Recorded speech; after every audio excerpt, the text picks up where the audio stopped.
Yo, what's going on, Kicks Army? Today I'll be doing a sneaker drawing on the Adidas ZX500 RM Son Goku, set to release later on this month. I'll also be talking about my opinion on the whole DBZ and Adidas collaboration, as well as talking about my opinion on the new changes being made to allow players to wear any sneakers they basically want. Let's get it! First and foremost, if you guys enjoy the content, make sure you leave a like. If you are new to the channel, make sure you hit that subscribe button, bounce past that bell to get post notifications. I upload daily sneaker drawing videos. I talk a lot about basketball, and I'm an artist, so if you're interested, make sure you join the Kicks Army. And of course, if you guys see a stencil that's on the screen, if you guys see that I'm drawing a sneaker, you already know that that stencil for that sneaker is available on my website, kickstarter.com. Kickstarter.com is your #1 source for free sneaker stencils, and when I say #1 source, I'm talking over 170 different free sneaker stencils are available on the website right now. And if all goes well, by the end of the year, there's gonna be a total of at least 300 stencils on the site. Like, I'm not even joking, guys. That's my goal for at least the end of the year. A long-time goal is at least 1,000 stencils, so no doubt we'll get there soon enough. But if you're looking through the website and you see that there's not a stencil that you want for a sneaker that you have in mind, you can go ahead and you can request a stencil to be added through the contact tab at the top of the page. Uploading 2 new stencils a day helps with making sure these stencils get pumped out a lot quicker, so I'm actually almost done with all the requests, so make sure you guys keep sending those in.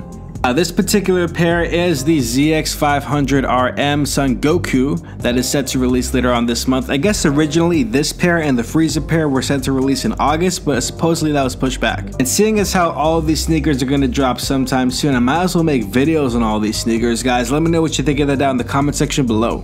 So as for the releases themselves, this is how they tend to do it. So the first 2 sneakers are the Goku and the Frieza models. The Goku being, of course, the model that you're seeing right now. The Frieza model being the Adidas Young 1. These 2 being released around the same time will be known as the Frieza Saga set. And for the next 2 pairs, it's being called the Cell and Android Saga set, which features Son Gohan, or just regular Gohan for us Americans, and the Adidas Disrupt, and then the Cell sneaker and the Adidas Profear. At least I think that's how you pronounce it. Then we got the Majin Buu Saga sneakers coming up next, with the Vegeta model being the Adidas Oregon Ultra Tech, and the Majin Buu being in the Adidas Commanda. And to wrap things up, we have the Secret of the Dragon Ball set, which features 2 different Shenron models, both of which are sharing the same shoe, the Adidas EQT ADV Mid. First one being the regular Shenron model, and then the second one is the Super Shenron model. There are also rumors that other characters like Mr. Pobo, Yajirobe, Tenshinhan, and Mr. Satan will also be getting their own pairs as well, which would expand it past the 8 that we already know that we're gonna get, which is personally really awesome in my opinion. And now, just in and of itself, I love the collaboration between DBZ and Adidas. I think it's really good to see. Some of the models I think they nailed perfectly, other ones, not so much. So for example, the model that you're seeing on screen now, the Son Goku one, I thought this was pretty fair. The colorway works well, the shoe works pretty well, so overall it is pretty well executed. For the Frieza one, I'm not really too crazy about it. It could be the colors, the way they orientated it. It could be just the model of the shoe itself. Maybe it's just a little clunky and weird to me. It does kind of hit the mark what they're going for, but for me, I would definitely not purchase that one. The Gohan one and the Adidas Disrupt, I'm not feeling this one at all. Like, not at all. I think they really missed the mark on this one. Like, don't get me wrong, I understand that the outfit that Gohan was wearing during the fight with Cell was all purple. Like, I understand that completely. And I also understand that this particular model is pretty simplistic in the way that it's shaped. But maybe, I don't know, maybe it's just the extra wiring on the bottom, how they have that purple going on top of the white. I don't know. Something about it just seems really weird to me. You could have done better, Adidas. You could have done better. That's all I'm saying. As for the Cell model and the Adidas Profear, I thought this one fits pretty well. The colorway looks exactly that of Cell, and as for the model itself, I thought it fits too. No real big complaints on that. And then we got the Vegeta model and the Adidas Oregon Ultra Tech. I thought this one was executed very well, especially with the type of material the upper has and how they go and they contrast between that navy blue and the yellow and the white. Overall, I thought this one was executed very well. Now, for the Majin Buu and the Adidas Commanda, for the character they were going and for the shoe they picked, I thought it was executed very, very well. However, that's an ugly looking shoe to me, and the colorway doesn't really help it. In terms of execution, they get an A+, but they're not getting my money on that one. Then we got the 2 versions of the Shenron and the Super Shenron and the Adidas EQT ADV Mid. The initial one where it's got the green, the yellow, the red, that one is perfect in my opinion. And they have the other one that's like a almost like a light tan and a black. I mean, that one's, I could do without it personally. You could have did something else with that model in particular.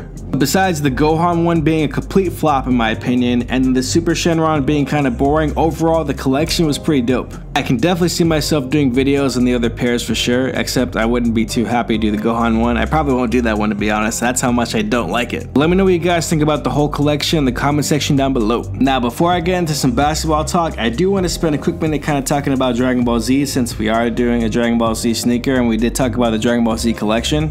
I kind of talked about this a little bit in previous videos, but Dragon Ball Z was probably one of the first shows that really got me into anime. I might have seen other animes prior to that one, like on Toonami and stuff back in the day when it was on, but Dragon Ball Z was really one of the eye-opening shows for me that really got me into the whole style of Japanese art. After watching Dragon Ball for a bit, especially when they started going Super Saiyan, I really wanted to figure out how that was even done, so I went ahead and I got into drawing a bunch of Super Saiyan characters. And this is back when I didn't really have internet and we didn't really have any like image resources of Goku going Super Saiyan or whatever, so I would have to wait for one of the episodes to feature Goku going Super Saiyan. I would have to wait for him to go Super Saiyan and I would pause it right when he did it, so that way I could figure out how the hair was done and all that stuff, because I thought it was so cool. Pretty much for my entire elementary school years, I was drawing Dragon Ball Z like characters. And when I say I drew Dragon Ball Z like characters, I basically drew people that had crazy hair, because in terms of like the muzzles and stuff like that, I was not really good at that. Even to this day, I'm not really good at drawing people. It's just not really my skill set, although I do want to kind of practice and kind of obtain that skill so that way I can incorporate that into my art later on in the future. Now, but for real though, that show changed my life. I absolutely loved the Buu Saga. I thought it was brilliant, and I'm gonna let you guys know right now so that way you're not too mad at me. I have not seen too much of Super. I've seen like the first 20 episodes of Super, and obviously I've seen some of the fights afterward towards the end or wherever, but I haven't really watched Super at all. And then I believe they're also working on another series, so they finished Super and I think they're doing something else that goes beyond that. I don't know, maybe I'll look into it. The problem is with watching any show, you have to kind of like watch it. You can't just kind of listen to it passively, because especially with shows like that, the visuals are also pretty important, and with what I do nowadays, I don't really have the time to go ahead and watch those kind of shows. And if I was gonna watch an anime, I probably wouldn't jump into that. I probably want to go ahead and watch Hunter x Hunter, because apparently that's a really good show too.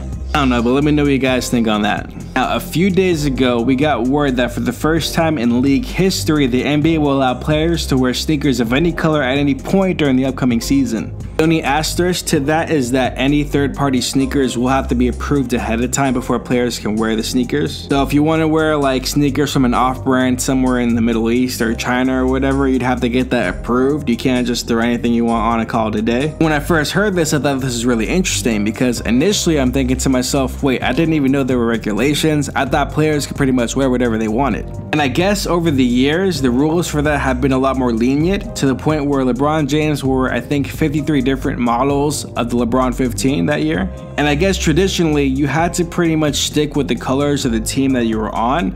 And then I guess over the years, that kind of loosened up to where you could wear different colors and stuff. And during special events like Christmas or different things like that, you can kind of experiment with different colorways as well. But for the most part, there was still a pretty strict guideline on what you could and what you couldn't wear. But now they're basically doing away with all that. So you can be somebody in Chicago and you can have all green sneakers that would represent the Celtics or whatever. Even though that's a pretty bad example of the limits that somebody could push with this new power, what I think is going to start happening though is for sure we're going to see a lot of players come out with custom sneakers. Because the floodgates are now open for players to wear pretty much whatever they want, I think this is going to have a huge impact on the sneaker companies. The whole sneaker industry is just going to blow up, I think, because of this. Because now you're going to see a lot of different models being worn by a lot of different players. Definitely gonna see some of the bigger customizers in the game like Mosh or Kikasso work with other players to do crazy custom colorways. And especially if you watch or if you follow any of the sneaker media companies like Sneaker News, Kicks on Fire, things like that, they're definitely gonna be keeping us updated with all the crazy sneakers players have worn over the season, which personally excites me a lot, because now this thing is in full effect, I can definitely see myself doing like a Kicks of the Day thing for NBA players as the season rolls out. I don't know, I have a number of ideas of stuff I want to do during the regular season, because I do want to continue to talk about basketball. I don't really want to go over like the scores of the game and stuff, because that's not really what I'm too interested in. Like, anybody can open up the ESPN app and they can go ahead and they've got out the source of the game, so it's not like you really need my videos to get that kind of information. But I do have a number of ideas of stuff that I could be implementing when the regular season starts, so make sure you keep in touch for that. But that's going to do it for today's video. If you guys enjoyed it, leave a like. If you're new to the channel, make sure you hit that subscribe button and bounce past the bell to get post notifications. Don't forget to check out Kickstarter.com for all your sneaker stencil needs. Make sure you check out the other videos on the channel. Let me know what you guys think of these new thumbnails. I think these new thumbnails actually work a lot better. Y'all already know I'm uploading daily videos, and because of that, I'll see y'all tomorrow. Peace.